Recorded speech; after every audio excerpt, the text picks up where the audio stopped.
I spent 20 years believing that love meant sacrifice, that being a good mother meant putting my daughter's needs before my own breath, my own heartbeat, my own dreams. I gave her everything I had and everything I was, only to discover that in her eyes, I had never been enough. This is the story of how my daughter chose her stepmother over me, and how I finally learned to choose myself. Before I begin my story, let me know in the comments where you are listening from and what time it is. I just want to know I'm not alone in this. And if you feel moved by what you hear, consider subscribing. It helps more people become aware of the reality of family betrayal and emotional abuse. Now let me tell you what really happened. My name is Margaret Williams, but everyone calls me Maggie. I'm 62 years old now, and I'm sitting in my small but cozy apartment, looking at a photograph that used to sit on my mantel for 30 years. It's a picture of me holding my daughter Sarah when she was just 3 years old. We're both laughing, flour dusting our faces from an afternoon of baking cookies. Sarah's tiny hands are wrapped around my neck, and her smile is so bright it could light up the darkest room. I used to look at that picture every morning and feel pure joy. Now it sits in a drawer, because looking at it brings a pain so deep I can barely breathe. Let me start from the beginning, because every story of betrayal starts with love. Deep, unconditional, foolish love. I was 22 when I married David Williams. He was 25, fresh out of college with big dreams and an even bigger heart. We were so young, so sure that love was enough to conquer anything life threw at us. Sarah came along when I was 28, and from the moment the doctor placed that squirming, red-faced little bundle in my arms, I knew my life had found its purpose. David was a good father, but he was also a dreamer. He jumped from job to job, always chasing the next big opportunity, the next chance to make it big. I didn't mind. I worked as a secretary at a law firm during the day and cleaned offices at night. We made it work because we were a team, because we were building something together. When Sarah was 8 years old, everything changed in a single phone call. I was at the law firm when the phone rang.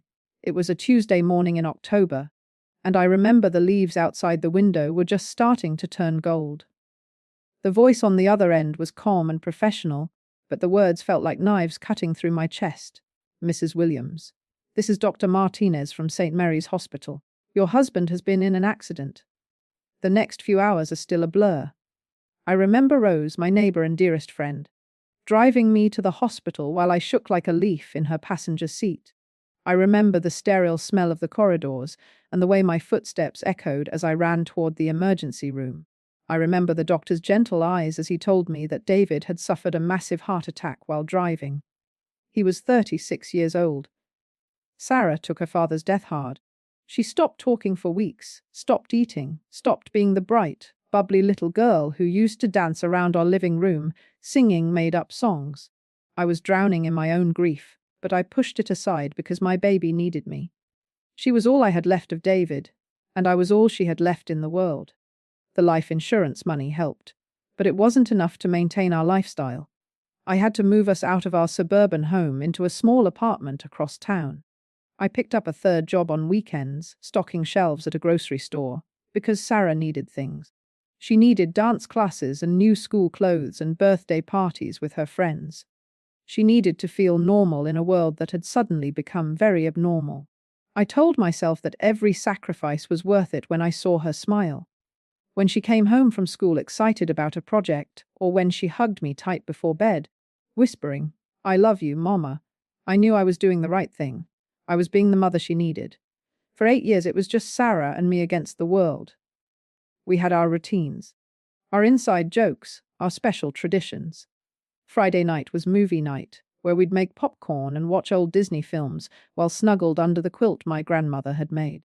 Sunday mornings were for pancakes and crossword puzzles at the kitchen table. When Sarah got her period for the first time, she came to me crying and scared, and I held her while I explained what was happening and told her it meant she was becoming a beautiful young woman. She was my whole world, and I thought I was hers. Then, when Sarah was 16, David's business partner contacted me. James Thompson had stayed in touch sporadically over the years, sending Christmas cards and checking in on how we were doing. He'd remarried a few years after David's death, a woman named Victoria who worked in marketing for a high-end real estate company. James invited Sarah and me to dinner, saying he wanted to reconnect and that Victoria was eager to meet David's daughter. I should have known something was different the moment we walked into their house. It wasn't just a house, it was a mansion. Crystal chandeliers hung from vaulted ceilings, and everything looked like it belonged in a magazine. Victoria greeted us at the door wearing a dress that probably cost more than I made in a month, her blonde hair perfectly styled, and her smile practiced and bright. She said, her voice smooth as silk. "Oh my goodness, you look just like your father. He was such a handsome man." Sarah blushed and smiled, and I felt a tiny knot form in my stomach. Not jealousy, exactly, but something close to it. I watched as Victoria led Sarah through their home, pointing out artwork and antiques, talking about trips to Europe and summers in the Hamptons. Sarah's eyes grew wider with each room, each story, each glimpse into a world she'd never imagined. During dinner, Victoria asked Sarah about school, about her interests, about her dreams for the future. When Sarah mentioned that she wanted to study business in college but wasn't sure how we'd afford it, Victoria's eyes lit up. "Oh, sweetheart, there are so many opportunities out there for a smart girl like you. Scholarships, internships, connections.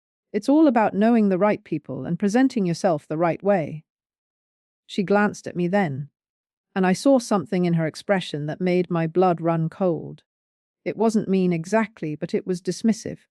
Like I was a well-meaning but clueless aunt who had been doing her best but clearly wasn't equipped for the job ahead. After that dinner, Sarah started mentioning Victoria more and more. "Victoria says I should apply to these colleges. Victoria thinks I should take a business class this summer. Victoria knows someone who could help me with my college essay." At first, I was grateful. Victoria had resources and connections that I could never provide. If she wanted to help Sarah succeed, wasn't that a good thing? Wasn't that what any mother would want for her daughter? But slowly, subtly, things began to change. Sarah started spending weekends at the Thompsons' house. She came home with new clothes, expensive makeup, stories about fancy restaurants and cultural events I could never afford to take her to. She began looking at our small apartment with different eyes, eyes that saw the worn furniture and outdated appliances, the second-hand clothes hanging in her closet. "Mom," she said one evening when she was 17, "don't you think it's time we moved somewhere nicer? I mean, I'm going to be a senior next year, and it's kind of embarrassing when friends want to come over." The words hit me like a slap. Our little apartment had been our sanctuary, our home. We'd painted her bedroom walls purple together when she was 13. We'd hung up every art project and report card on the refrigerator. We'd shared 1,000 meals at our small kitchen table, talking about everything and nothing. "Sarah," I said carefully, "this is our home. We've been happy here." She sighed, the kind of dramatic sigh only a teenager can produce. "Mom, you just don't understand. Victoria says presentation is everything. How people see you matters." Victoria says. Those two words were becoming the preface to every conversation we had. The summer before Sarah's senior year, Victoria offered to take her on a trip to Europe. "It's educational," she explained when I hesitated. "Sarah needs to see the world, to understand different cultures if she wants to succeed in business." I wanted to say no. I wanted to keep my daughter close, to protect the bond we'd spent 8 years rebuilding after David's death. But how could I deny her such an incredible opportunity? How could I tell her she couldn't go to Paris and Rome and London because her mother was scared and selfish? Sarah came back from that trip changed. She spoke differently, carried herself differently, looked at me differently. She talked constantly about the museums they'd visited, the restaurants where they'd eaten, the designer boutiques where Victoria had bought her clothes. She showed me pictures on her phone, herself standing in front of the Eiffel Tower wearing a dress that cost more than my monthly rent, herself sipping wine at sidewalk cafes, herself looking elegant and sophisticated and completely out of place in our small world. "Victoria says I have natural grace," she told me, admiring herself in the mirror. "She says with the right guidance, I could really make something of myself." With the right guidance. The implication was clear. The guidance I'd been giving her for 17 years wasn't enough. Senior year passed in a blur of college applications and scholarship essays, most of which Victoria helped with. Sarah got into several prestigious universities, including one that offered her a partial scholarship. Victoria insisted on paying the remaining tuition. "It's an investment in Sarah's future," she said when I tried to protest. David would have wanted this for her. And there it was. The trump card that ended every argument. David would have wanted this. David would have been able to provide this. David wouldn't have let his daughter settle for less. I felt like I was losing my daughter by degrees, one Victoria-inspired decision at a time. But I told myself it was for the best. Sarah was getting opportunities I could never give her. She was going to have a better life than I'd been able to provide. Wasn't that what every parent wanted? College changed Sarah even more. She came home for holidays looking polished and sophisticated, speaking about her classes and internships and new friends in a way that made me feel stupid and small. She spent winter break at the Thompsons Ski Lodge in Colorado, spring break with Victoria in Miami. Our Friday movie nights became a thing of the past. Our Sunday morning pancakes were replaced by her sleeping until noon and then rushing off to meet friends I'd never met. When she graduated college with a business degree, Victoria helped her get a job at a prestigious marketing firm. Sarah moved into a sleek downtown apartment that Victoria co-signed for. She bought a new wardrobe, joined an expensive gym, started dating men with titles and trust funds. I was proud of her success, but I felt like I was watching it all from behind glass. She would call occasionally, usually when she needed something or when Victoria reminded her to check in on her mother. Our conversations became stilted and formal. Like she was talking to a distant relative she felt obligated to maintain contact with. But nothing could have prepared me for what happened on Sarah's 26th birthday. She invited me to lunch at a restaurant so expensive I had to look up the menu online beforehand to make sure I could afford to pay for my meal. Sarah arrived looking stunning in a designer dress, her hair professionally styled, her makeup flawless. She hugged me briefly, the kind of polite hug you give someone you don't know very well. "Mom, you look nice," she said, though I could see her taking in my department store dress and discount store shoes. We ordered our food and made small talk about her job, the weather, a vacation she was planning with Victoria to Tuscany. Then, just as our salads arrived, she cleared her throat and looked at me with an expression I couldn't quite read. "Mom, I have something to tell you," she said. "I'm engaged." For a moment, I was speechless. Then joy flooded through me, pure and overwhelming. My baby was getting married. She was starting a family of her own. I was going to be a grandmother someday. "Oh, Sarah!" I cried, reaching across the table to grab her hand. "That's wonderful. Tell me everything. Who is he? When did this happen? Can I meet him?" She pulled her hand away gently and smiled, but it didn't reach her eyes. "His name is Marcus. He's a lawyer. We've been dating for 8 months. 8 months, and this was the first I was hearing of him. When's the wedding?" I asked, my mind already racing. "We'll need to start planning." "Oh, Sarah, I'm so excited! We can look at venues together and flowers." "Mum," she interrupted, her voice quiet but firm. "There's something else." Something in her tone made my stomach drop. "Victoria is going to walk me down the aisle." The words hung in the air between us like a guillotine blade, waiting to drop. I stared at her, sure I'd misheard. "What?" "Victoria is going to walk me down the aisle," she repeated, not meeting my eyes. She's been more of a mother to me these past 10 years than, well, she understands the kind of woman I want to be. The kind of life I want to have. The restaurant around us seemed to fade away. The clatter of dishes, the murmur of conversation, the soft jazz playing in the background. It all became white noise as her words echoed in my head. "Sarah," I whispered, "I'm your mother." She looked at me then, and what I saw in her eyes broke my heart into 1,000 pieces. It wasn't anger or hatred, it was worse than that. It was pity. "I know," she said softly. "And I appreciate everything you did for me after Dad died. I really do. But Victoria, she's helped me become who I am today. She's taught me about business, about society, about how to present myself. She's given me opportunities you never could have." Each word was a knife in my chest. I sat there, stunned and bleeding, watching my daughter, my baby, my whole world, reduce 20 years of love and sacrifice to a footnote in her success story. "But I raised you," I said, my voice barely audible. "I worked 3 jobs to keep you in dance classes. I stayed up all night when you were sick. I taught you to ride a bike and helped you with your homework and held you when you cried about boys." "I'm your mother, Sarah." "I know," she said again. And now there were tears in her eyes too. But this is my choice. This is what I want. I don't remember much about the rest of that lunch. I know I didn't eat my salad. I know Sarah paid the check while apologizing for springing this on me. I know she hugged me goodbye and promised we'd figure out a role for me in the wedding. I drove home in a daze, pulled into my parking space, and sat in my car for an hour, staring at nothing. When I finally made it inside my apartment, I called Rose. She chose Victoria, I said when Rose answered the phone. She chose her stepmother to walk her down the aisle instead of me. There was silence on the other end of the line. Then Rose's voice, gentle but firm. "Oh, honey, I'm coming over." That night, sitting on my couch with Rose's arms around me, I cried harder than I had since David died. I cried for all the sacrifices that had gone unnoticed, all the love that had been taken for granted, all the years I'd spent building my life around someone who saw me as an embarrassment. But even then, even in the depths of my pain, I thought this was just a phase. I thought Sarah would come to her senses. I thought she'd realize what she was throwing away. I had no idea that this was just the beginning. The worst was yet to come. The weeks following Sarah's engagement announcement passed like a bad dream.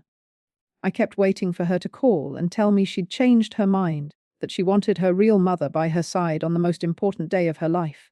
But that call never came. Instead, I received a formal invitation in the mail 3 weeks later. Thick, cream-colored cardstock with gold-embossed lettering that probably cost more per invitation than I spent on groceries in a week. Mr. N.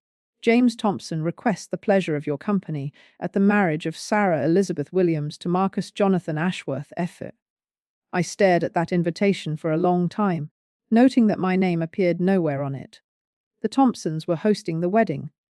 The Thompsons were paying for everything. The Thompsons were Sarah's family now, and I was just a guest.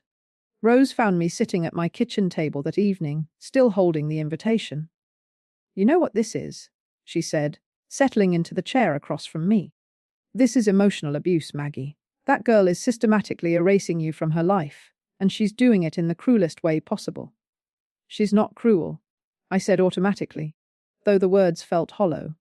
She's been influenced. Victoria has filled her head with ideas about what success looks like, what kind of life she should want." Rose shook her head. "Honey, at some point, we have to stop making excuses for people who hurt us. Sarah is 26 years old. She's old enough to know better, but I wasn't ready to hear that. Not yet. Sarah was still my baby. Still the little girl who used to crawl into my bed during thunderstorms and tell me I was the best mama in the whole world. Somewhere inside this polished, sophisticated stranger was my daughter, and I was determined to find her. I decided to try one more time to connect with Sarah. I called her the next morning, my hands shaking as I dialed her number. "Hi, Mom," she answered, her voice distracted. I could hear the sounds of a busy office in the background. "Sarah, I was wondering if we could get together to talk about the wedding. Maybe we could look at some venues together, or discuss flowers, or—" "Mom, everything's already been taken care of," she interrupted. "Victoria has a wedding planner. They've got it all handled. But I'd like to help," I said, trying to keep the desperation out of my voice. "This is your wedding, Sarah. I want to be part of it." There was a pause, and when she spoke again, her voice was softer but still firm. "I know you do, and I appreciate that. But honestly, Mom, this isn't really your kind of thing. It's going to be very formal, very elegant. Victoria knows what she's doing. Your kind of thing.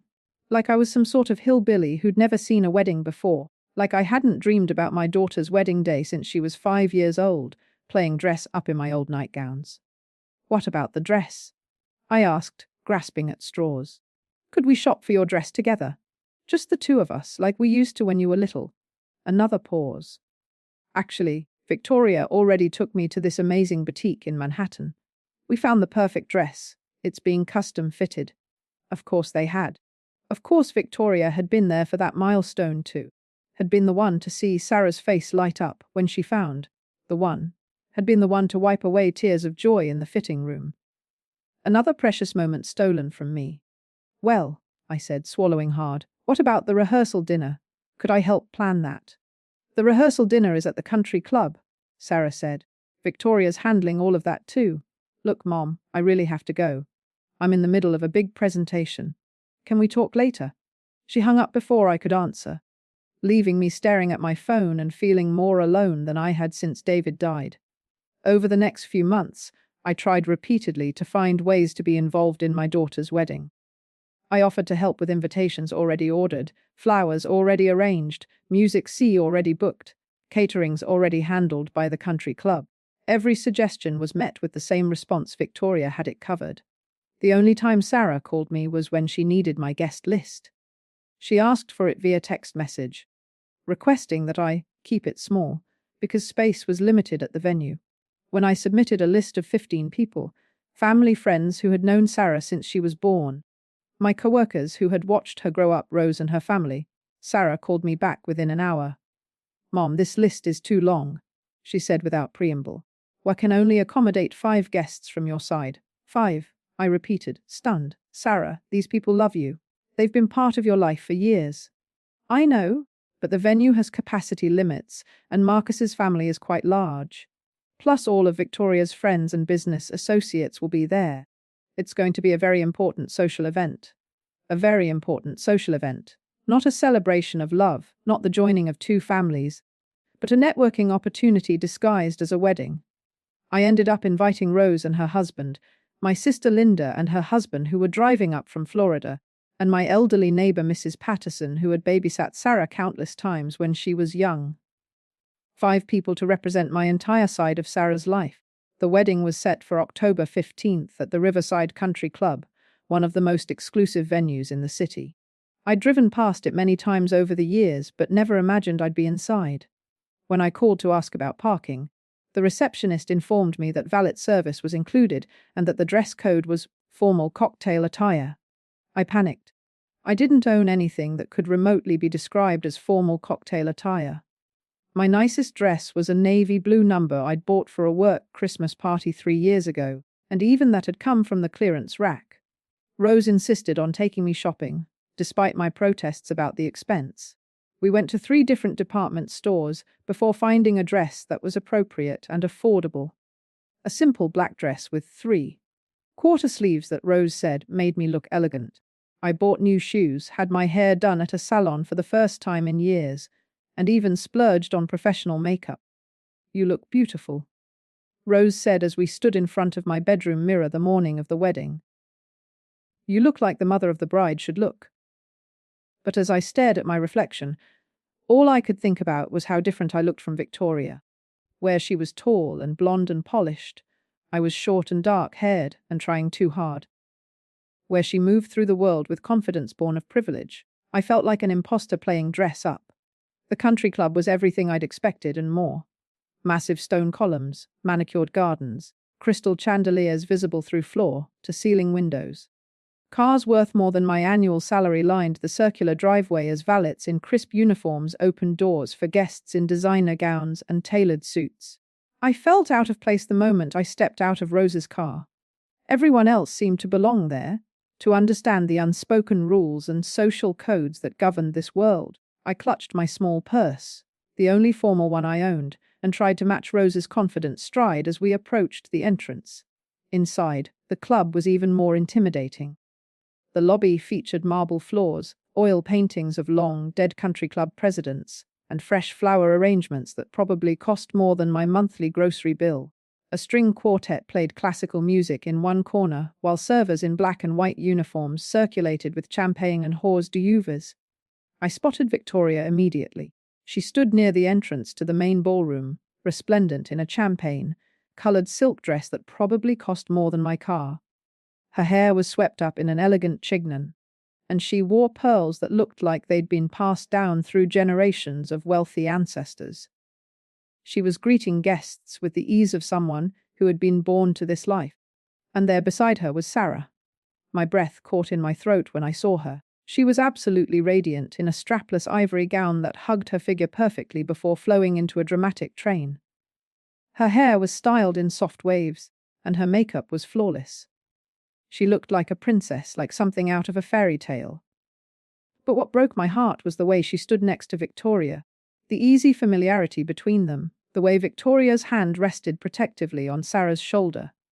They looked like mother and daughter. They looked like they belonged together. I approached them slowly, my heart pounding. Sarah saw me coming and smiled, a polite, distant smile that she might give to any guest. "Mom, you look nice," she said, leaning in for a brief hug that barely made contact. "Thank you for coming. Thank you for coming, like I was a family friend, not the woman who had given birth to her and raised her and loved her more than life itself." "You look absolutely beautiful," I said, my voice thick with emotion. "The most beautiful bride I've ever seen." "Doesn't she?" Victoria interjected smoothly. "We found this dress at Vera Wang's boutique in Manhattan. It was love at first sight." She squeezed Sarah's shoulder possessively. I told her she looked like a young Grace Kelly. I stood there awkwardly, not knowing what to say. This should have been my moment, my time to fuss over my daughter and share in her joy. Instead, I felt like an outsider looking in. "Well," I said finally, "I should let you get back to your guests. I just wanted to tell you how proud I am of you, Sarah. How much I love you." Something flickered in Sarah's eyes. A moment of uncertainty, maybe even regret. But then Victoria spoke up. "Sarah, darling, the photographer wants to get some pictures before the ceremony. We should probably—" "Of course," Sarah said quickly, the moment broken. "Mom, I'll see you after the ceremony, okay?" She was already moving away as she said it, drawn back into Victoria's orbit like a planet pulled by the gravity of the sun. I found my table, number 12, near the back of the room, and sat with Rose and Linda and their husbands and Mrs. Patterson. Around us, the other tables buzzed with conversations about stock portfolios and European vacations and private schools. We were clearly the poor relations relegated to the cheap seats. When the ceremony began, I watched from my distant vantage point as Sarah made her entrance. She walked slowly down the aisle, her arm linked through Victoria's, her face glowing with happiness. Victoria looked equally radiant, playing the role of proud mother with practiced ease.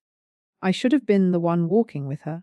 I should have been the one giving her away, the one sharing that sacred moment of transition from daughter to wife. Instead, I sat in the back row like any other guest, watching my daughter disappear into a life where I had no place. The ceremony was beautiful but impersonal, officiated by a minister who clearly didn't know Sarah at all. He spoke about love and commitment and building a future together. But his words felt hollow, like something recited from a script rather than spoken from the heart. When the minister asked who gave Sarah to be married, Victoria stepped forward with a confident smile and said, "I do." The words echoed through the ballroom, and I felt something inside me break a little more. Sarah kissed Victoria's cheek before joining Marcus at the altar, and the older woman took her seat in the front row, in the spot that should have been mine. She dabbed at her eyes with a silk handkerchief, playing the part of the emotional mother perfectly. I don't remember much about the rest of the ceremony. I know there were vows and rings and a kiss that sealed their union. I know people clapped and smiled and wiped away tears, but I felt detached from it all, like I was watching someone else's life through a window. The reception was even worse. I sat at my back table island while the rest of the room celebrated. Victoria gave a toast about how proud she was of Sarah, how she'd watched her grow into the remarkable woman she'd become. She spoke about guidance and love, and the special bond between a mother and daughter, and everyone in the room nodded and smiled and raised their glasses. No one mentioned the woman who had actually raised Sarah, who had sacrificed everything to give her a chance at success. I had been erased from the narrative of my own daughter's life. When it came time for the mother-daughter dance, Victoria took to the floor with Sarah while I sat frozen in my chair, watching them move gracefully together to "The Way You Look Tonight." Sarah gazed at Victoria with such love and gratitude that I had to look away. That's when I knew, really knew. It wasn't just about the wedding. It wasn't just about wanting Victoria to play a role in her special day. Sarah had genuinely, completely, irreversibly chosen Victoria over me. In her mind, Victoria was her real mother now, and I was just the woman who had happened to give birth to her. I left before the reception ended, claiming a headache. Sarah barely noticed my departure, too caught up in her fairy tale evening to see me slip away. Rose insisted on driving me home, and we rode in silence through the dark streets while I stared out the window and tried to process what had just happened. "You know what the worst part is?" I said as Rose walked me to my door. "I spent 20 years trying to give her everything she needed to succeed, and in the end, My success as a mother was measured by how well I'd prepared her to leave me behind. Rose hugged me tightly on my doorstep. "That girl doesn't deserve you," she said fiercely. She never did. But as I lay in bed that night, still in my expensive dress, I couldn't stop thinking about the way Sarah had looked at Victoria during their dance. Pure love, pure gratitude, pure trust. It was the way she used to look at me when she was little. I had lost my daughter completely, and I was beginning to realize that maybe I'd lost her a long time ago without even knowing it. The wedding had just made it official. The weeks following Sarah's wedding felt like living underwater.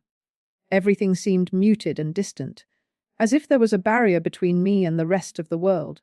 I went through the motions of daily life. Work, grocery shopping, paying bills. But I felt hollow inside, like someone had scooped out everything that made me who I was. Sarah and Marcus went to Greece for their honeymoon, a 3-week Mediterranean cruise that Victoria had gifted them as a wedding present. Of course she had.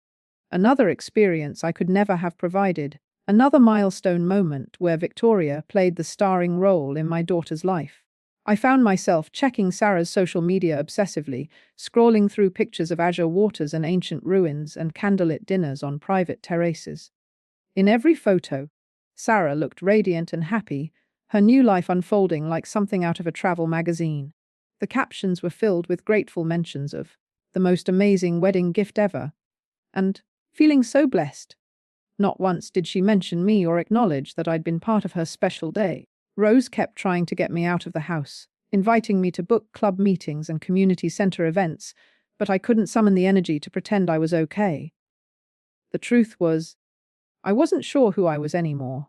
For 26 years, my identity had been wrapped up in being Sarah's mother. Now that she'd made it clear she didn't need or want me in that role, I felt lost and purposeless. When Sarah and Marcus returned from their honeymoon, I waited for her to call and share stories about their trip. I imagined her coming over with photo albums, wanting to tell me about everything she'd seen and done. I pictured us sitting at my kitchen table like we used to, drinking coffee and talking for hours. But the call never came. Instead, I heard about their return through Victoria's Facebook page, which featured dozens of photos from a welcome home dinner party at the Thompson mansion. Sarah looked tan and glowing in designer clothes I'd never seen before, laughing with people I didn't recognize at a table set with china and crystal.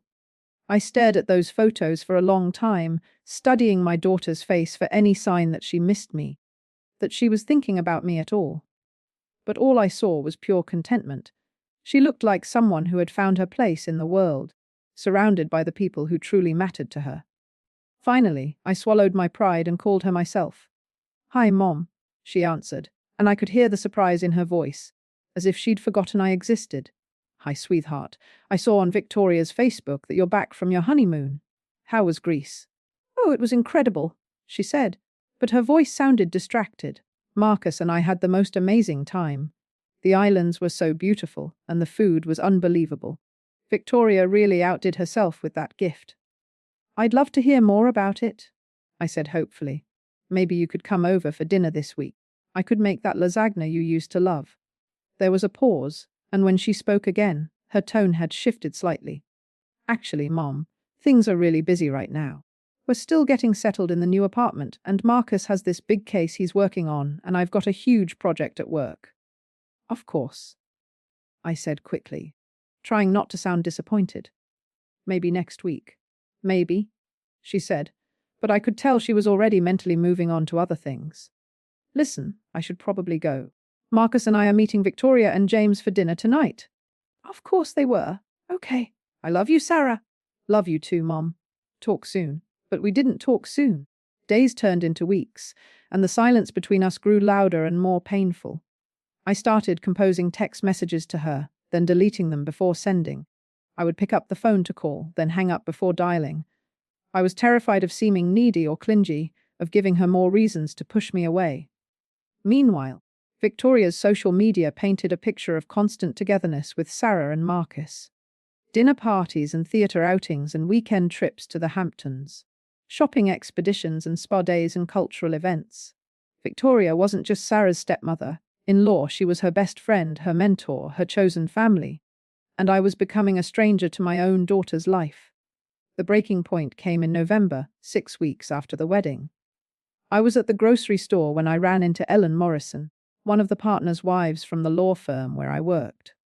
Ellen had always been polite but distant, the kind of woman who made small talk about the weather and never remembered your name. "Maggie," she called out as I was loading bags into my cart. "How wonderful to see you. I heard about Sarah's wedding. Victoria Thompson, the most beautiful pictures at the charity luncheon last week." My stomach clenched. "Oh, yes!" She was just glowing with pride, talking about her daughter's magical day. The wedding looked absolutely stunning. "You must be so happy for Sarah," her daughter. Victoria had been calling Sarah her daughter to anyone who would listen, claiming ownership of my child like she was a prize she'd won in a contest. Sarah looked beautiful. I managed to say, "Oh, she did!" And Victoria said the most touching thing about how rewarding it is to guide a young woman into adulthood, to watch her blossom into someone you're proud to call your daughter. It just warmed my heart. Each word was a knife in my chest. I mumbled something about being late and escaped to my car, where I sat in the parking lot and cried until I couldn't breathe. That night, I called Sarah again. "Mom, she answered, and I could hear voices in the background. "Can I call you back? We're at Victoria's for dinner." "Sarah, wait," I said quickly. "I need to talk to you about something." "Can't it wait? We're in the middle of. People are calling Victoria your mother." I blurted out. "Ellen Morrison told me today that Victoria was at some luncheon talking about daughter, and how proud she is of you." There was silence on the other end of the line. Then Sarah sighed, a long, exasperated sound that made me feel like a difficult child. "Mom, does it really matter what people think? Victoria is important to me. She's been a huge part of my life for 10 years now. If she wants to think of me as a daughter, I don't see what's wrong with that." "What's wrong with that?" I repeated, incredulous. "Sarah, I'm your mother. I'm the one who raised you, who sacrificed everything for you." "I know that," she interrupted, and now there was an edge to her voice. "But Mom, you need to understand that people can have more than one mother figure in their lives. Victoria has given me things you couldn't. She's opened doors for me, introduced me to people, helped me become successful. I'm grateful to both of you for different reasons. Both of you. Like we were interchangeable parts in her life story, each serving a specific function. But Sarah," I said, my voice breaking, "I'm not just a mother figure. I'm your actual mother. I carried you for 9 months. I was there for your first steps, your first words, your first day of school. I held you when you cried and cheered when you succeeded and never missed a single important moment in your life until Victoria came along." "Mom, please don't make this harder than it has to be," Sarah said, and now she sounded tired. "I'm not trying to hurt you. I'm just trying to live my life. And apparently I don't fit into that life anymore." "That's not true. You're being dramatic." "Am I? When was the last time we had a real conversation? When was the last time you asked me about my life, my work, my feelings? When was the last time you acted like you actually wanted to spend time with me instead of treating it like an obligation?" There was another long pause. I could hear Victoria's laughter in the background, the clink of wine glasses, the sound of people enjoying themselves without me. "I have to go," Sarah said finally. "We'll talk about this later, okay?" But I knew we wouldn't. This conversation, like so many others lately, would be forgotten in the rush of her new, exciting life. After she hung up, I sat in my dark living room and tried to make sense of what was happening to me. How had I become the villain in my own daughter's story? How had loving her too much, sacrificing too much, become something to be ashamed of? I thought about David and wondered what he would say if he could see us now. Would he be proud of the sophisticated, successful woman Sarah had become? Or would he be heartbroken like me, to see how she'd discarded the people who had loved her first and longest? The holidays that year were torture. Sarah and Marcus spent Thanksgiving at the Thompsons, of course. Victoria posted pictures of their elegant dining room, complete with a professionally decorated table and a menu that read like something from a 5-star restaurant. Sarah looked happy and relaxed, wearing a designer dress and expensive jewelry, surrounded by people who existed in the same rarefied world she now inhabited. I spent Thanksgiving with Rose and her family, trying to be grateful for their kindness while feeling like a charity case. Rose's daughter asked about Sarah, And I had to pretend everything was fine, that it was perfectly normal for a daughter to spend major holidays with her stepmother instead of her biological mother. Christmas was even worse. Sarah called on Christmas morning, a brief, obligatory check-in that lasted less than 10 minutes. "Merry Christmas, Mom," she said, her voice bright and cheerful. "I hope you're having a good day. Merry Christmas, sweetheart. What are you and Marcus doing today?" "We're at Victoria and James's house. They're hosting this wonderful Christmas brunch, and then we're all going to see the Nutcracker at the Symphony tonight. Victoria got us box seats." "Oh, of course she did." "That sounds lovely," I said, though my heart was breaking. "I was hoping maybe we could get together sometime this week. I have a present for you and Marcus." "Oh, Mom, you didn't need to get us anything. This week is going to be crazy busy. Marcus's parents are flying in from Boston, and Victoria has planned all these activities." "Of course," said. "I understand. But I didn't understand. I didn't understand how my daughter could be so casual about cutting me out of her life. I didn't understand how she could replace me so easily with someone who had only known her for 10 years. I didn't understand how all the love and sacrifice and devotion I'd given her could mean so little." That night, I looked at the Christmas present I'd bought for Sarah. A photo album filled with pictures from her childhood, every important moment we'd shared together before Victoria came into our lives. I'd spent hours organizing the photos chronologically, writing little captions about the memories attached to each one. First Christmas, first day of kindergarten. School plays and birthday parties and lazy Sunday mornings spent reading together on the couch. I closed the album and put it away in my closet. She wouldn't want it anyway. These memories, which were precious to me, were probably just reminders of a simpler, less sophisticated time that she was trying to move beyond. As the new year approached, I made a resolution. I was going to stop chasing after my daughter's affection. I was going to stop calling and texting and hoping for scraps of attention. If Sarah wanted a relationship with me, she would have to make the effort. But as January turned into February and February turned into March, that effort never came. My phone stayed silent. My mailbox stayed empty. My daughter had moved on with her life, and I was left behind to figure out how to live without the person who had been my entire world for 26 years. I was 58 years old, and I felt like my life was over. I had no idea how to be anything other than Sarah's mother, and now even that identity had been stripped away from me. Victoria had won completely and utterly, and I had lost the only thing that had ever really mattered to me. But the hardest part wasn't the silence, or the rejection, or the loneliness. The hardest part was the growing realization that maybe Rose had been right all along. Maybe this wasn't just about Victoria's influence or Sarah's misguided priorities. Maybe my daughter simply didn't love me anymore, and maybe she never really had. Spring arrived early that year, but I barely noticed the cherry blossoms blooming outside my apartment window or the way the days were getting longer. I was existing in a grey fog of depression and confusion, going through the motions of living while feeling dead inside. My resolve to stop chasing after Sarah's attention lasted exactly 6 weeks. In mid-March, I broke down and called her, desperate to hear her voice, even if the conversation would inevitably leave me feeling worse. "Mom," she answered, and I could tell I'd caught her off guard. "Is everything okay?" The fact that she assumed something must be wrong for me to call her was telling.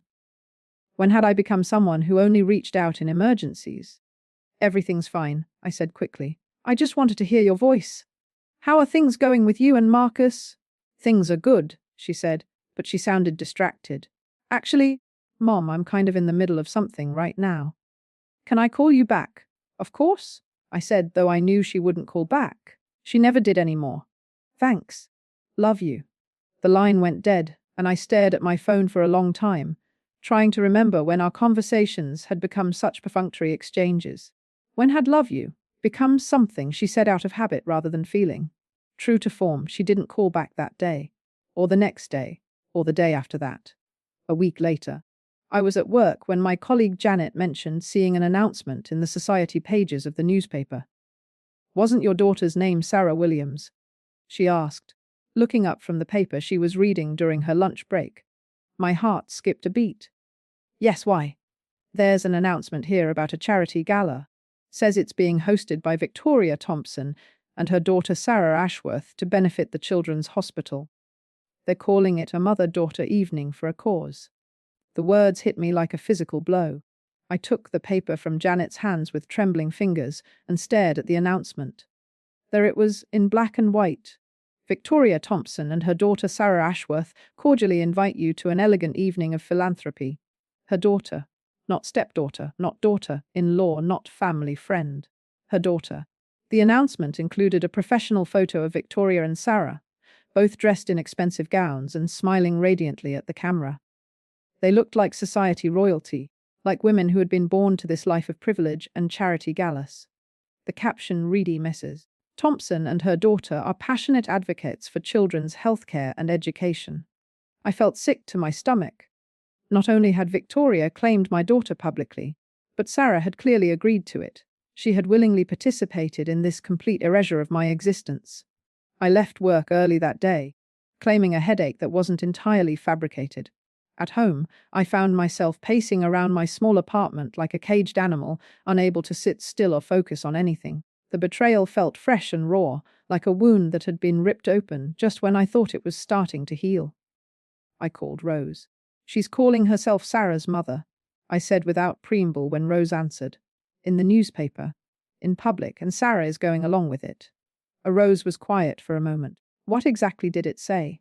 I read her the announcement word for word, my voice shaking with anger and hurt. "Oh, honey," Rose said softly. "I'm so sorry.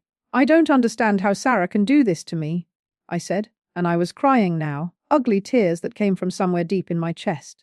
How can she let Victoria erase me like this? How can she participate in pretending I don't exist? "Because it's easier," Rose said bluntly.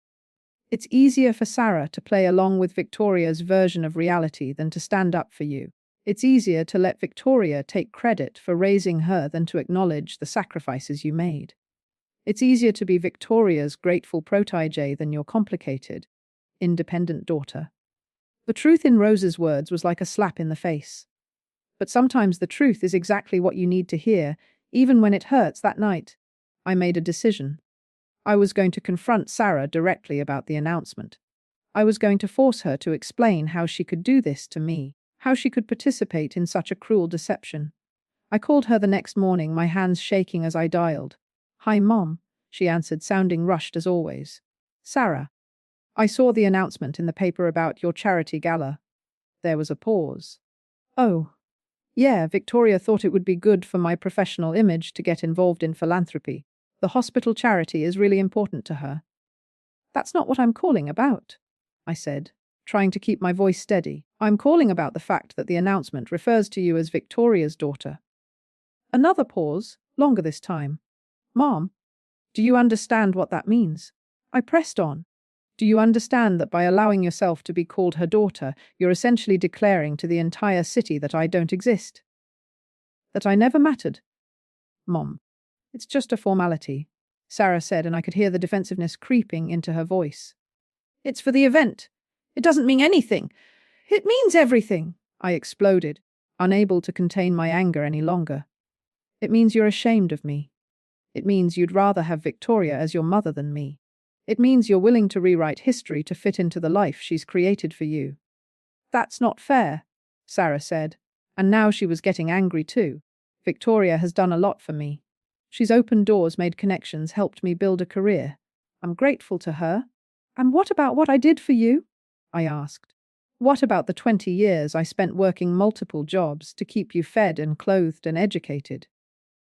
What about the nights I stayed up with you when you were sick, or the weekends I spent driving you to dance recitals and soccer games? What about the college tuition I saved for, penny by penny, even though Victoria ended up paying for it anyway?" "I appreciate everything you did," Sarah said, but her voice was cold now, formal. "But Mom, you need to understand that people's lives evolve. Relationships change. I can't live my entire life trying to make up for your sacrifices." Make up for my sacrifices? Like my love had been a burden she was carrying, a debt she owed. "I never asked you to make up for anything," I said quietly. "I just asked you to remember who I am. To remember that my mother," Sarah said. "But Victoria's part of my family too now. She's Marcus's stepmother, which makes her my stepmother, in law. and she's been incredibly generous and supportive. I don't see why I have to choose between you. Because you already have chosen, I said. You chose her to walk you down the aisle. You choose to spend every holiday with her family. You choose to call her when you need advice or support. You choose to let her take credit for the woman you've become. The only time you choose me is when you need to feel good about yourself by checking the dutiful daughter box with a quick phone call. That's not true, Sarah protested, but there was less conviction in her voice now. Isn't it? When was the last time you asked me about my life? When was the last time you wanted to spend time with me just because you enjoyed my company? When was the last time you called me first with good news or bad news? Silence. I'll tell you when, I continued. It was before Victoria came into your life. Before you decided that my love wasn't sophisticated enough, that my lifestyle wasn't impressive enough, that I wasn't good enough to be the mother of the woman you wanted to become. Mom, stop, Sarah said, and I could hear tears in her voice now. You're being unfair? Am I? Then prove it. Come see me. Not next week or next month when you can fit me into your busy schedule, but today. Come to my apartment and sit at my kitchen table and talk to me like you used to when you were little. Show me that I still matter to you as something more than an obligation. Another long pause. I held my breath, hoping against hope that she would say yes, that this conversation would be the turning point we both needed. I can't, she said finally. I have plans with Victoria today. We're looking at venues for a fundraising event she's planning for the summer. Of course she did. Of course Victoria took precedence even now, even in the middle of this conversation about our fractured relationship. Then I guess that's my answer, I said quietly. Mum, don't be like this. You're being dramatic. No, Sarah, I'm being honest, maybe for the first time in years. I hung up before she could respond, my hands shaking so badly I could barely press the end call button. For the next hour, I sat on my couch and cried harder than I had since David died. I cried for the little girl who used to climb into my lap and tell me she loved me more than ice cream. I cried for the teenager who used to confide in me about boys and friends and dreams for the future. I cried for the young woman who used to call me for advice about college classes and job interviews and life decisions. Most of all, I cried for the relationship we used to have, the bond I thought was unbreakable, the love I thought was unconditional. When the tears finally stopped, I felt empty but strangely calm. The anger was gone, replaced by a crystal clear understanding of what I needed to do. I walked to my bedroom and pulled out a notebook and pen. Then I sat down at my kitchen table, the same table where Sarah and I had shared thousands of meals and conversations over the years, and began to write. Dear Sarah, I want you to know that everything I'm about to say comes from a place of love, even though it might not feel that way. For 26 years, my entire identity has been wrapped up in being your mother. From the moment you were born, you became the center of my universe, the purpose that drove every decision I made. I organized my life around your needs, your dreams, your happiness. I thought that was what love meant, complete, selfless devotion. But I realize now that I made a mistake, not in loving you, but in losing myself in the process. I became so focused on being the perfect mother that I forgot to be a complete person. And when Victoria came into your life with all her sophistication and connections and opportunities, I had nothing else to offer. I had no identity beyond being your mother. And when you outgrew your need for that kind of mother, I became irrelevant. I want you to be happy, Sarah. I want you to have the successful, glamorous life that Victoria has helped you build. But I can't continue to be a bystander in your story, watching from the sidelines while someone else gets credit for the woman you've become. You've made it clear that Victoria is the mother you want and need now.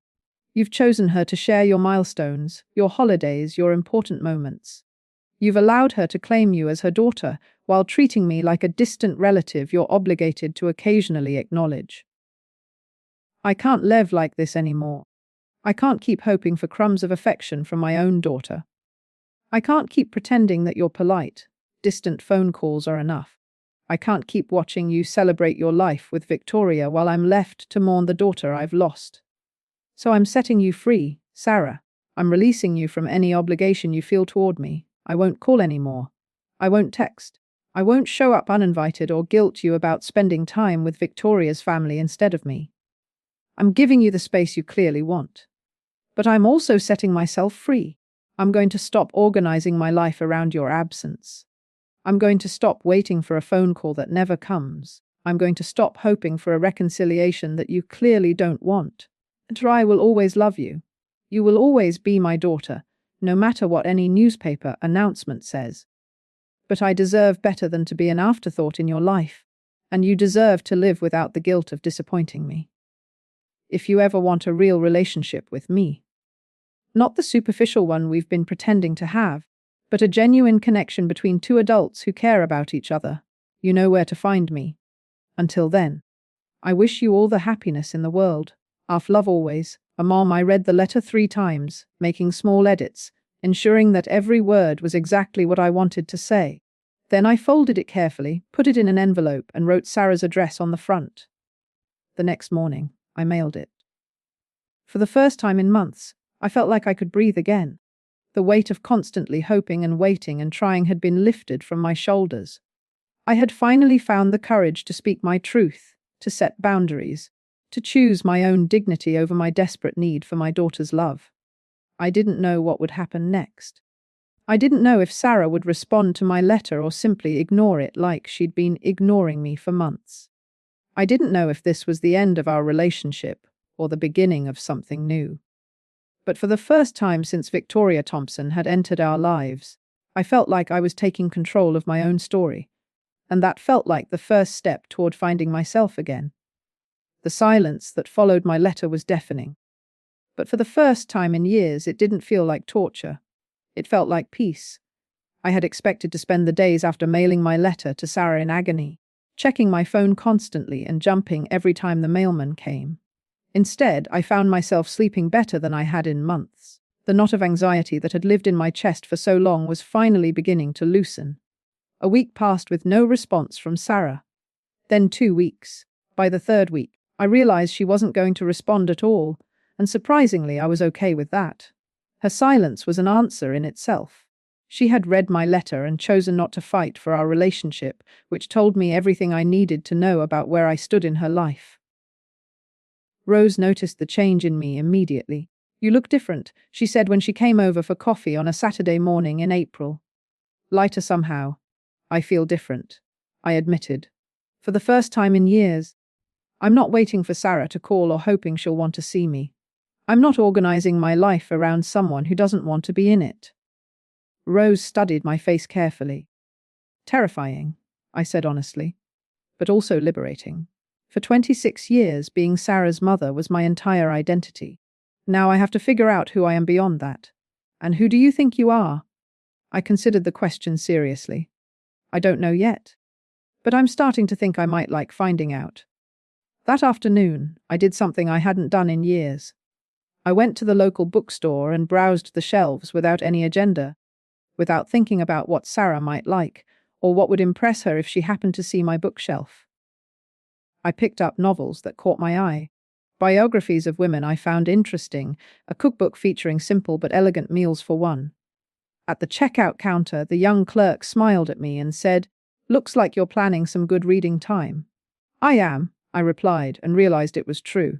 For the first time in decades, I had time that belonged entirely to me. That evening, I called my sister Linda in Florida. "Maggie," she said, surprised to hear from me. "How are you doing, honey?" Linda and I had grown distant over the years, partly because of geography, but mostly because I'd been so consumed with Sarah's life that I'd neglected every other relationship. Linda had tried to maintain contact, sending Christmas cards and birthday wishes, but I'd been too wrapped up in my role as devoted mother to be a good sister. "I'm doing better than I have in a long time," I told her. "I wanted to apologize for being such a terrible sister these past few years. I've been so focused on Sarah that I forgot about everyone else who matters to me." "Taro, Maggie," Linda said softly. "You don't need to apologize. I know how much Sarah means to you." "She does," I said. But I realized recently that I lost myself completely trying to be the perfect mother. I became so afraid of Sarah not needing me that I made myself into someone who had nothing to offer except maternal devotion. It wasn't healthy for either of us. I told Linda about the wedding, about Victoria, about the gradual erosion of my relationship with Sarah. I told her about the letter I'd written and the silence that had followed. "I'm proud of you," Linda said when I finished. "It takes courage to set boundaries with someone you love, especially your own child. Does it get easier?" I asked. "Learning to live for yourself instead of for your children." Linda laughed, but it was a kind sound. "Honey, my kids have been out of the house for 15 years, and I'm still figuring that out. But I can tell you this. The life you build for yourself is just as valuable as the life you gave to Sarah. Maybe more so, because it's truly yours." After we hung up, I sat in my quiet apartment and thought about what Linda had said. For so long, I'd measured my worth by how much I could give to others, how much I could sacrifice, how indispensable I could make myself. But what if my value wasn't determined by what I could do for other people? What if I was worthwhile just as I was? The idea was foreign and frightening, but also oddly thrilling. Over the next few weeks, I began making small changes to my life. I signed up for a pottery class at the community center, something I'd always wanted to try but never had time for when Sarah's needs came first. I started going to book club meetings with Rose, engaging in conversations about literature and current events that had nothing to do with being anyone's mother. I also began therapy with a counselor named Dr. Patricia Reynolds, a warm woman in her 60s who specialized in life transitions and family relationships. "Tell me about yourself," she said during our first session. "Not as Sarah's mother, not as David's widow, but as Maggie." "Who is Maggie?" I sat in her comfortable office, surrounded by soft lighting and gentle music, and realized I couldn't answer the question. I had no idea who Maggie was as a separate person. "I don't know," I admitted. "I've been defined by my relationships to other people for so long that I'm not sure I exist as an individual." "That's okay," Dr. Reynolds said kindly. "That's why you're here. We're going to help you rediscover yourself." It was hard work, harder than I'd expected. For years, I'd buried my own interests, opinions, and desires so deeply that excavating them felt like archaeology. Dr. Reynolds asked me questions that seemed simple but left me stumped. What kind of music do you like? What are your political views? What makes you laugh? What are you passionate about? Slowly, tentatively, I began to remember pieces of the person I'd been before I became consumed with being the perfect mother.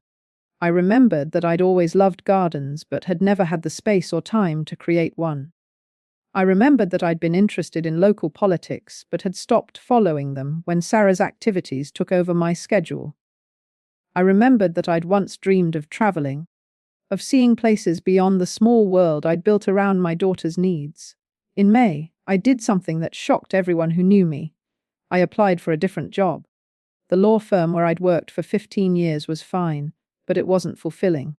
I'd stayed there mostly because the schedule worked around Sarah's school hours and the insurance was good. Now that I was no longer organizing my life around someone else's needs, I could consider what I actually wanted to do. I found a position at a nonprofit that provided educational support to underprivileged children. The pay was slightly less than what I'd been making, but the work felt meaningful in a way my secretarial duties never had. When they offered me the job, I accepted immediately. Rose said when I told her about my career change, "You're really doing it. You're building a life for yourself."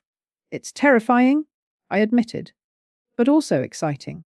I feel like I'm meeting myself for the first time in decades." Summer arrived with a heat wave that sent everyone indoors during the day, but I found myself enjoying the early morning hours in the small garden I'd created on my apartment balcony. I'd planted tomatoes and herbs and flowers, something I'd always wanted to do but never had the time or energy for when I was working multiple jobs and focused entirely on Sarah's needs. There was something deeply satisfying about nurturing these plants, about watching them grow and flourish under my care. Unlike my relationship with Sarah, this felt balanced and healthy. I gave the plants what they needed: water, sunlight, occasional fertilizer, and they thrived. But their success didn't define my worth, and their growth didn't require me to diminish myself. One evening in July, as I was watering my tomato plants and watching the sunset paint the sky in shades of orange and pink, my phone rang. I almost didn't answer it, thinking it was probably a telemarketer, but something made me check the caller ID. It was Sarah. My heart jumped, and for a moment, I felt the old familiar surge of hope and longing. Then I remembered my letter, my boundaries, my commitment to my own well-being. I let the phone ring 3 more times before answering. Hello, Sarah. Mom. Her voice was small, uncertain. How are you? I'm well, I said, and I meant it. How are you? On. She paused, and I could hear her take a deep breath.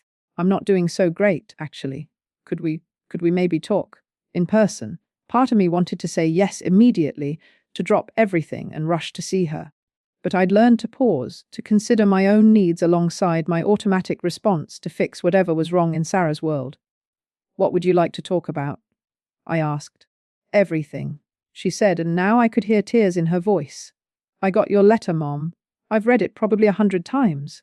And I think maybe you were right about some things. I sat down on my balcony chair, my heart pounding. What happened, Sarah?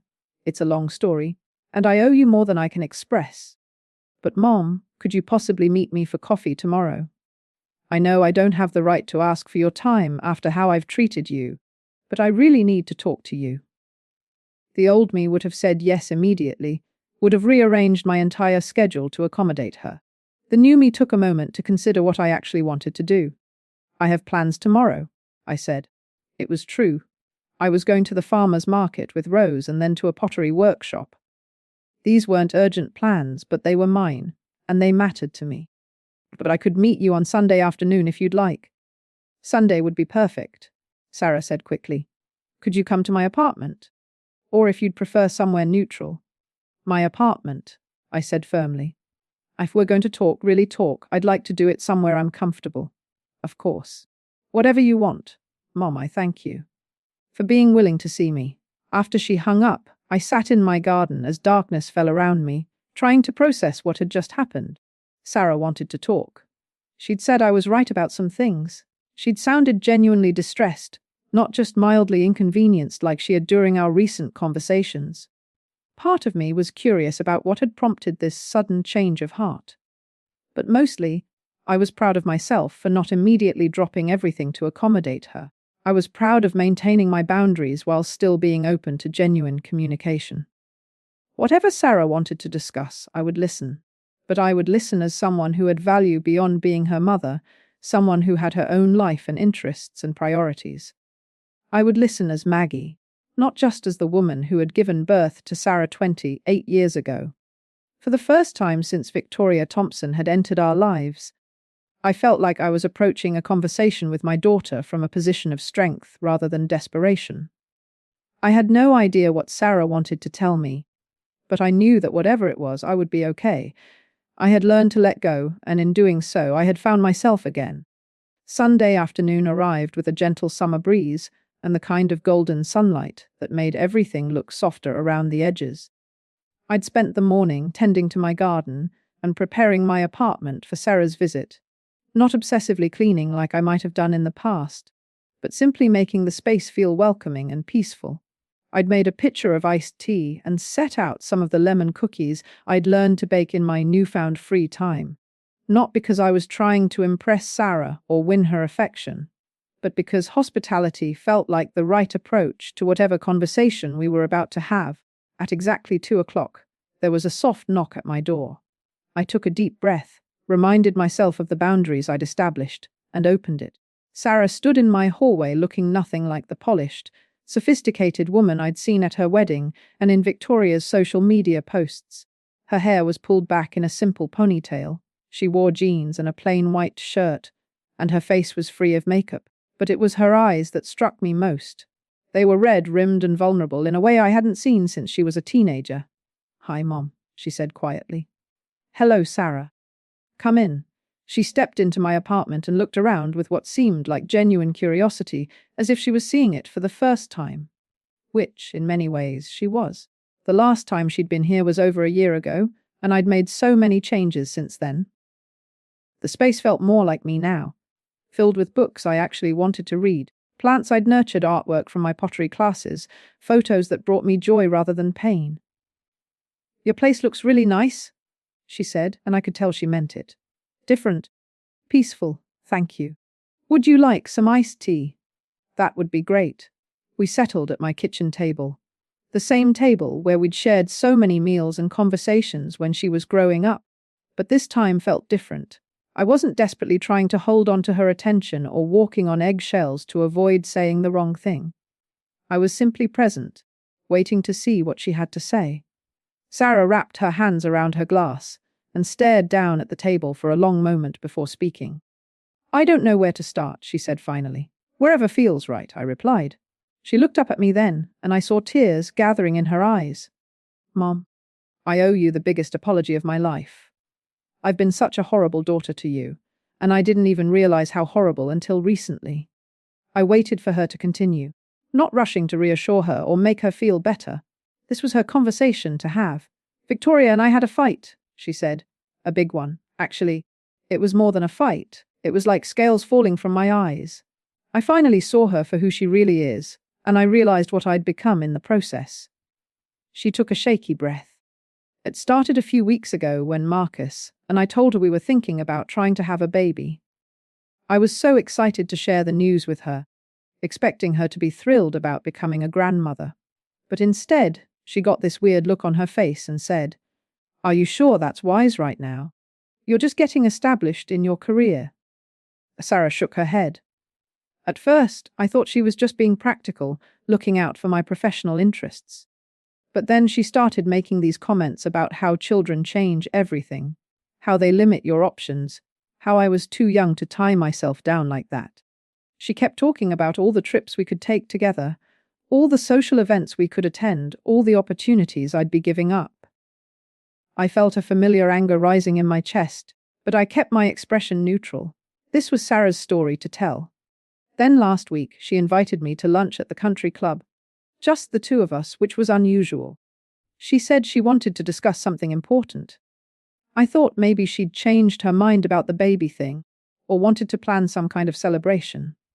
Sarah's voice became smaller. Instead, she told me that she and James had been talking, and they wanted to offer me a job, a really good job at James's company, with a huge salary and amazing benefits. She said it would be perfect for someone like me, someone who understood the importance of image and networking and moving in the right circles. What was the catch? I asked, though I suspected I already knew. The catch was that it would require a lot of travel, a lot of evening events, a lot of time and energy.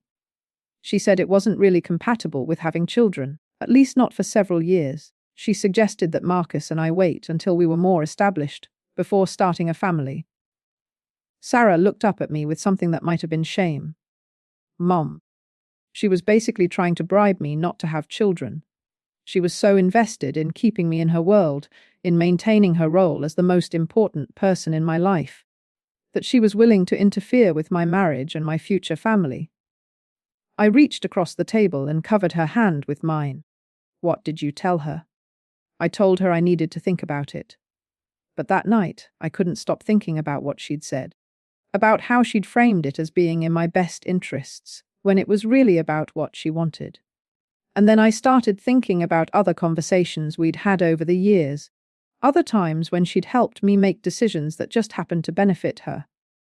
Sarah pulled her hand away and wiped her eyes. "I realized that she'd been manipulating me for years, Mom. Subtle manipulation, but manipulation nonetheless. She'd make suggestions that sounded like wisdom, but were really about keeping me dependent on her. She'd offer opportunities that came with strings attached. She'd praise me for becoming the kind of person she wanted me to be while subtly criticizing anything about me that didn't fit her vision.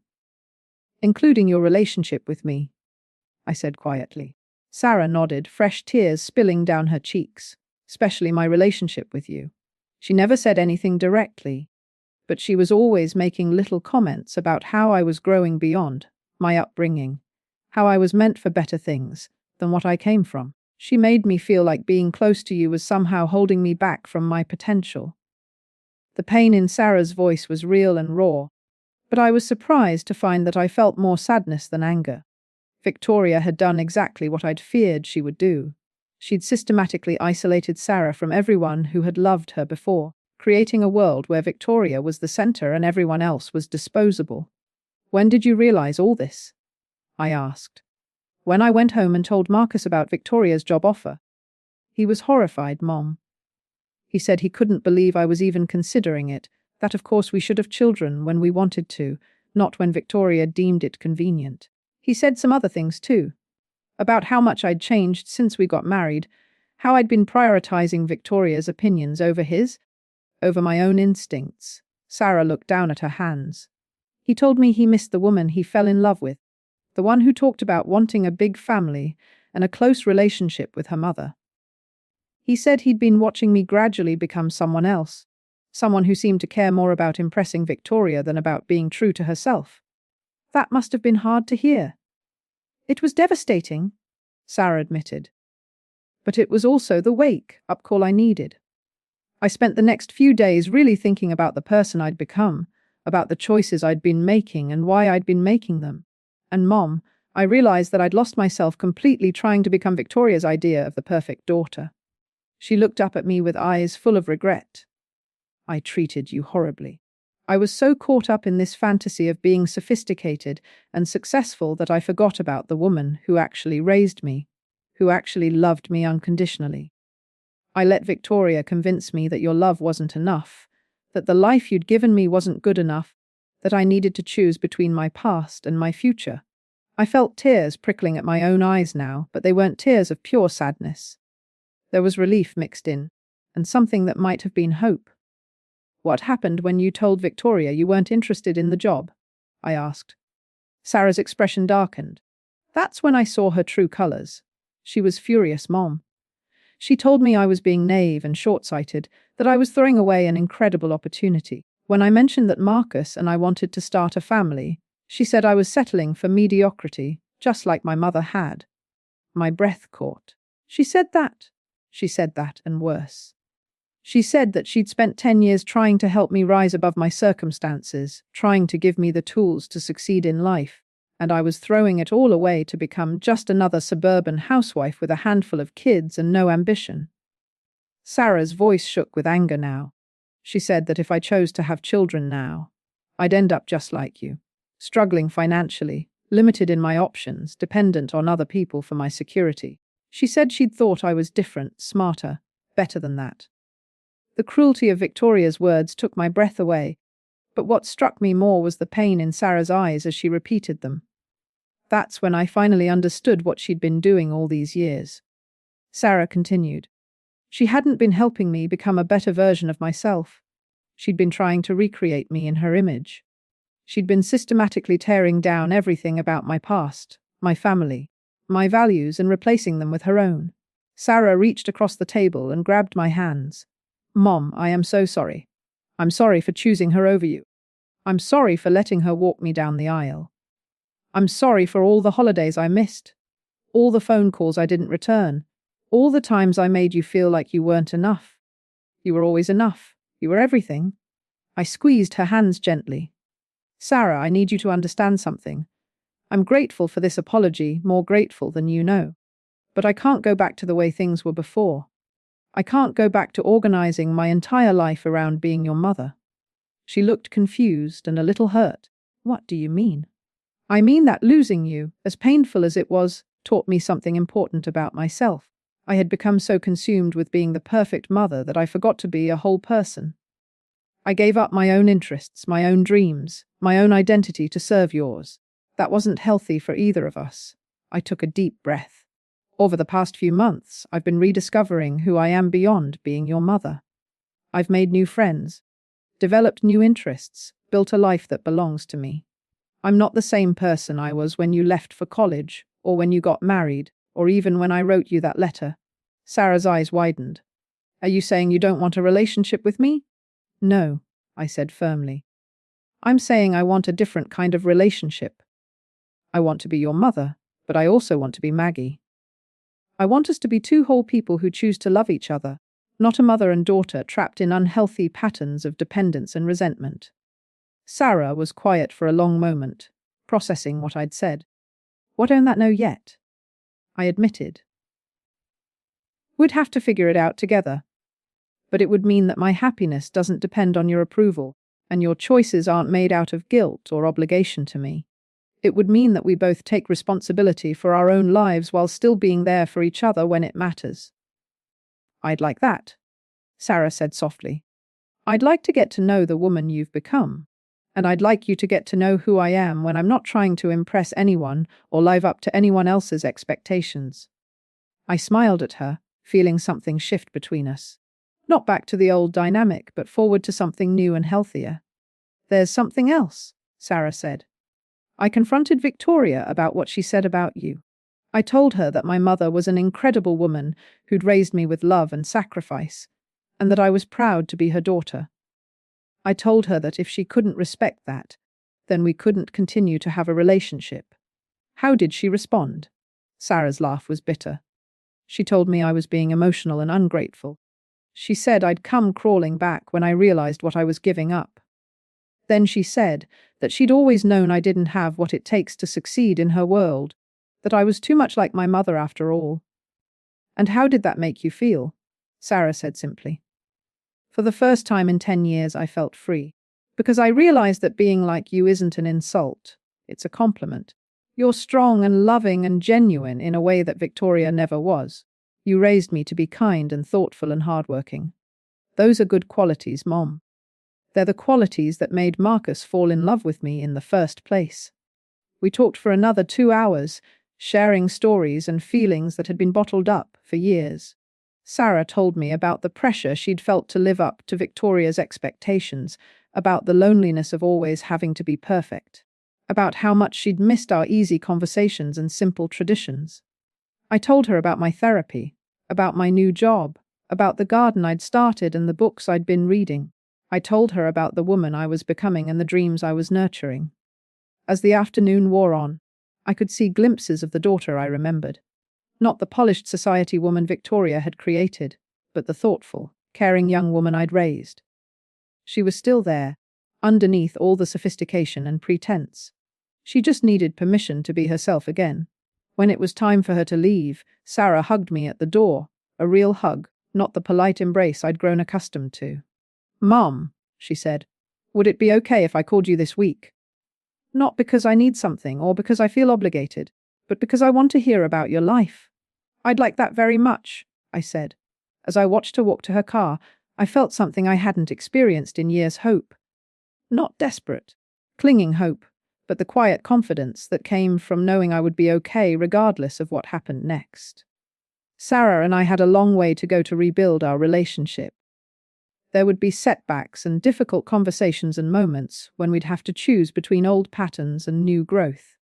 But for the first time in a decade, I felt like we were both committed to building something real and healthy together. Victoria had tried to steal my daughter, and for a while she'd succeeded. But what she hadn't counted on was that both Sarah and I were stronger than she'd given us credit for. We had survived her manipulation, and we were going to build something better in its place. The truth was, I'd gotten my daughter back. But more importantly, I'd gotten myself back too. 1 year later, I'm sitting in the same garden where this story began, but everything has changed. The tomato plants are heavy with fruit, the herbs are flourishing. And I've added a small greenhouse where I start seedlings for other tenants in my building who've become interested in gardening. It's become a little community, this balcony oasis of mine, and I love the way it brings people together. My phone buzzes with a text message, and I smile when I see Sarah's name. Over the past year, we've rebuilt our relationship slowly and carefully, learning to communicate as adults rather than falling back into old patterns of dependence and resentment. "Can't wait for dinner tonight, baby Williams." Ashworth is being very active today. I think she's excited to meet Grandma Maggie. Yes, Sarah is pregnant. 7 months along with a little girl who will arrive in October. When Sarah first told me about the pregnancy, 4 months after our reconciliation conversation, I felt a flutter of the old anxiety. Would this mean I'd lose myself again in the role of grandmother? Would I repeat the same mistakes I'd made as a mother? But Dr. Reynolds helped me work through those fears in therapy. I learned that loving someone, even a grandchild, doesn't require losing yourself. I can be a wonderful grandmother while still being Maggie, the woman who loves pottery and gardens and her job at the nonprofit and her growing circle of friends. Tonight is special. Sarah and Marcus are coming over for dinner, something that happens regularly now, about once a month. Not because Sarah feels obligated, but because we genuinely enjoy each other's company. We've discovered that we both love mystery novels and cooking shows and terrible romantic comedies. We've found new traditions that suit who we are now: Sunday morning phone calls, where we discuss what we're reading. Joint visits to the farmer's market, where Sarah helps me pick out plants for my garden. Quiet dinners where we cook together and talk about everything and nothing.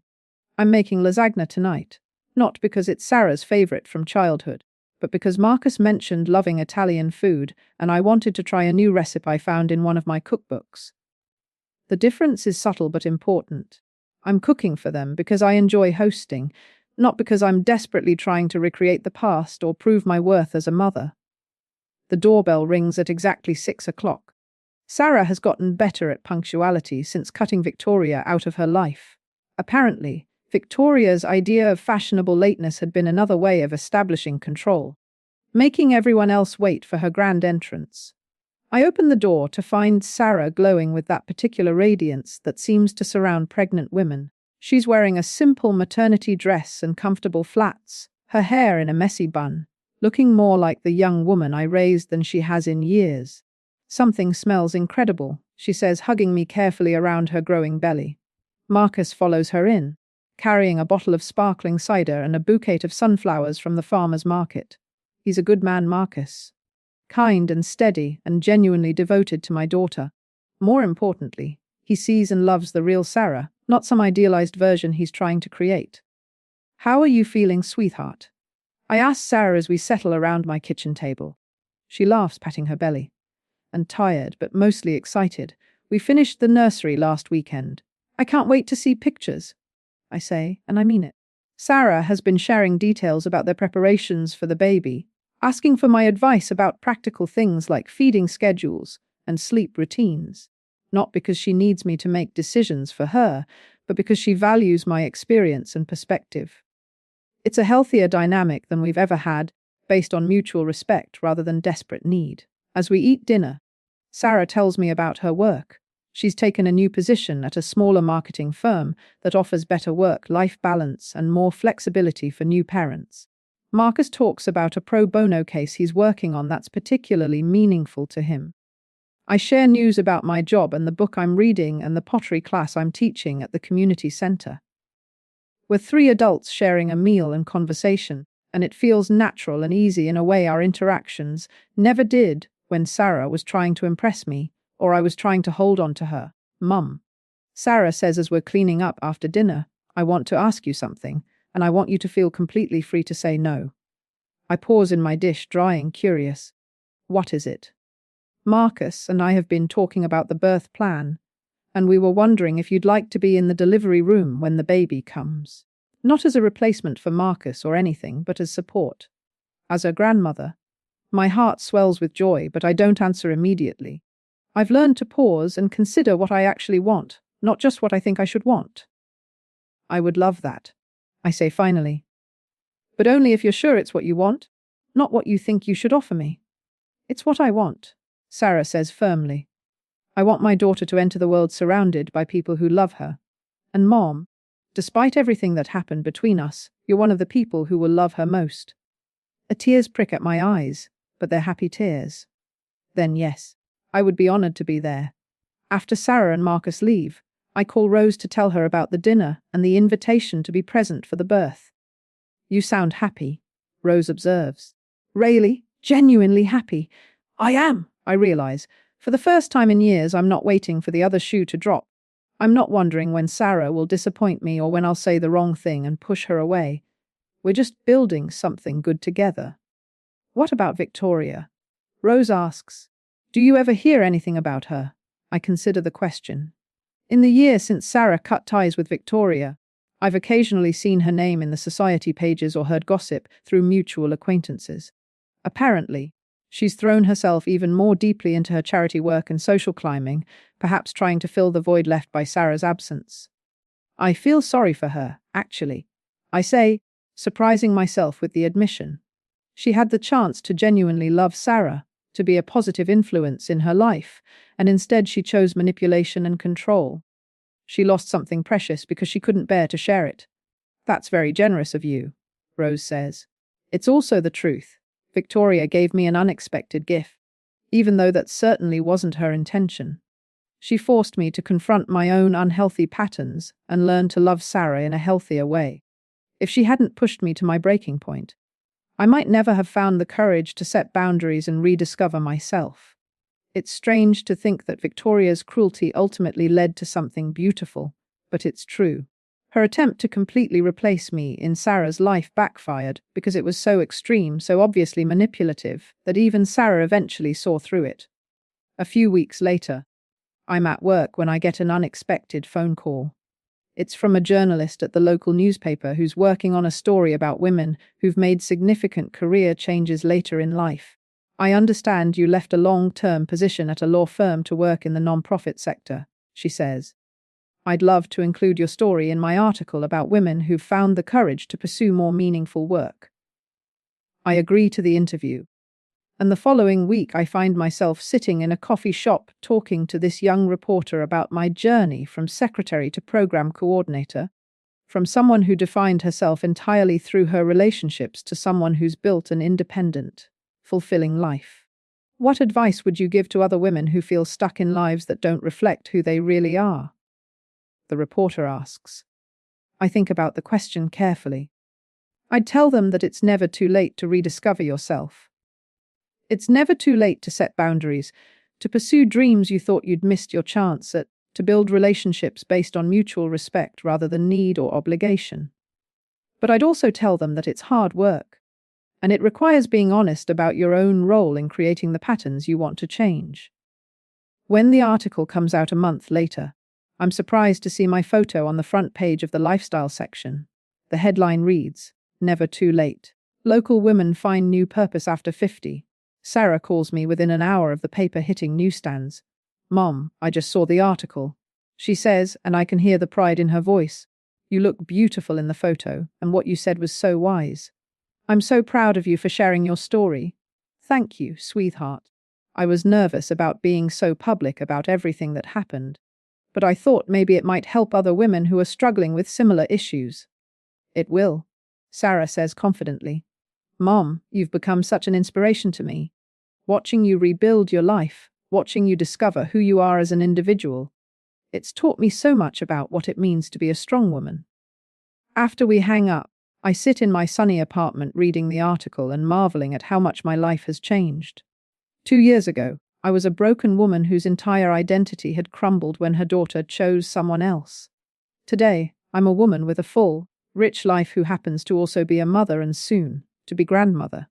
The difference is profound. In September, just a few weeks before Sarah's due date, I get a call that I've been both expecting and dreading. "Mrs. Williams." The voice is unfamiliar. "This is Catherine Morrison, Victoria Thompson's assistant. Thompson asked me to call you." My stomach tightens. "What can I do for you?" "Mrs. Thompson would like to meet with you to discuss Sarah. She's quite concerned about some choices Sarah has been making lately, and she feels that perhaps the two of you could work together to guide her in a better direction." I almost laugh at the audacity. Victoria wants to meet with me to discuss how we can manipulate my daughter together. She's apparently still convinced that Sarah is making a mistake by cutting her out of her life, and she thinks I might be an ally in winning her back. "Please tell Mrs. Thompson that I'm not interested in meeting with her," I say politely but firmly. "Sarah is an adult who's capable of making her own decisions, and I support her choices." "Mrs. Williams, I don't think you understand the situation." "I understand perfectly," I interrupt, and my answer is no. "Please don't call me again." I hang up feeling proud of myself for maintaining my boundaries and protecting my daughter's autonomy. The old me might have been curious about what Victoria wanted to discuss, might have been flattered that she wanted to involve me in Sarah's life again. The new me knows that any involvement with Victoria would be toxic for everyone involved. I don't tell Sarah about the call. She doesn't need that stress in her final weeks of pregnancy, and I'm capable of handling Victoria's manipulation attempts on my own. 3 weeks later, at 2:17 a.m. on October 15th, exactly 2 years after Sarah's wedding, my granddaughter makes her entrance into the world. Sarah labors for 12 hours and I'm there for all of it, holding her hand and reminding her to breathe and marveling at her strength. Marcus is wonderful throughout the process, never leaving Sarah's side, whispering encouragement and love. When little Emma Rose Ashworth finally arrives, 6 pounds, 3 ounces of perfect baby girl, I cry harder than I have in years. But these aren't tears of sadness or loss. These are tears of pure joy, of new beginnings, of love that multiplies rather than divides. She's beautiful, I whisper, stroking the baby's tiny hand as Sarah holds her for the first time. Do you want to hold her, Grandma Maggie? Sarah asks, and the title sounds natural and right, as I cradle my granddaughter against my chest, feeling her tiny heartbeat and smelling that sweet baby scent. I think about all the ways this moment is different from how I imagined it would be during those dark months when Sarah and I were estranged. I thought being a grandmother would be about reclaiming my role as the most important woman in my daughter's life. I thought it would be about fixing what was broken between us by focusing on this new little person we both loved. Instead, it's about something much better. It's about being part of a family where everyone's love makes the others stronger rather than weaker. It's about supporting Sarah as she becomes a mother while still maintaining my own identity and independence. It's about loving this baby completely while knowing that my worth isn't determined by how much she needs me. Emma opens her eyes and seems to look right at me, and I smile down at her. I whisper, "Welcome to our complicated, imperfect, beautiful family. We're going to love you so well." As I write this, Emma is 6 months old and absolutely perfect. She has Sarah's dark hair and Marcus's blue eyes, and she's already showing signs of being incredibly strong-willed. I see her twice a week when I babysit while Sarah works part-time, and we have a wonderful relationship that's based on joy rather than need. Sarah and I continue to grow closer, but it's a different kind of closeness than we had before. We're two women who choose to love and support each other, rather than a mother and daughter trapped in unhealthy patterns of dependency. We disagree sometimes, we have different opinions about things, and we respect each other's autonomy. It's healthier and more sustainable than anything we had before. I never heard from Victoria again after that phone call from her assistant. According to Sarah, Victoria has moved on to cultivating other young women who remind her of her younger self. I feel sorry for them, but I also trust that most people have the strength to eventually see through manipulation if it becomes extreme enough. My life now is full in ways I never imagined possible. I love my work at the non-profit, where I've been promoted to program director. I love my pottery classes and my garden and my book club with Rose. I love my relationship with Sarah and Marcus and Emma, which is built on genuine affection rather than desperate need. Most of all, I love who I've become. I'm still Maggie, the mother and grandmother, but I'm also Maggie, the individual, a woman with her own interests and opinions and dreams. I'm someone who can love deeply without losing herself, who can set boundaries without building walls, who can support others while still taking care of her own needs. If I could go back and change what happened with Victoria, would I? It's a question I've asked myself many times. The answer is complicated. I wouldn't choose to go through that pain again, and I wouldn't wish that manipulation and heartbreak on anyone. But I also can't deny that losing Sarah forced me to find myself, and finding myself allowed me to love her better. Sometimes the most painful experiences in our lives are also the ones that teach us the most about who we really are and what we're capable of surviving. Victoria tried to destroy my relationship with my daughter, but instead she helped us build something stronger and healthier than what we had before. Today, as I write the final pages of this story, I'm preparing for Emma's first birthday party. It's going to be a small celebration, just Sarah and Marcus and me and Rose and a few other close friends. Nothing fancy or elaborate. Just people who love each other gathering to celebrate new life and new beginnings. I've learned that the best relationships aren't the ones that look perfect from the outside.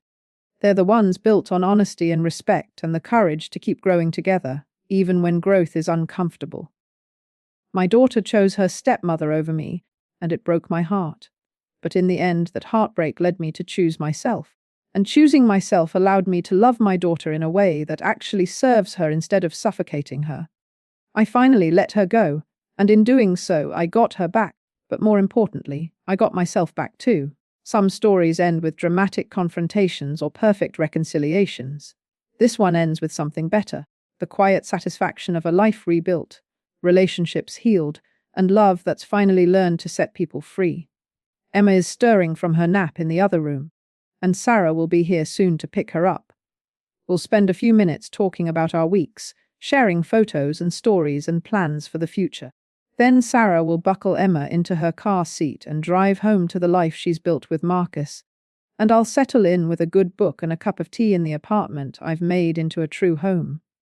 It's a simple ending to a complicated story, but sometimes simple is exactly what we need.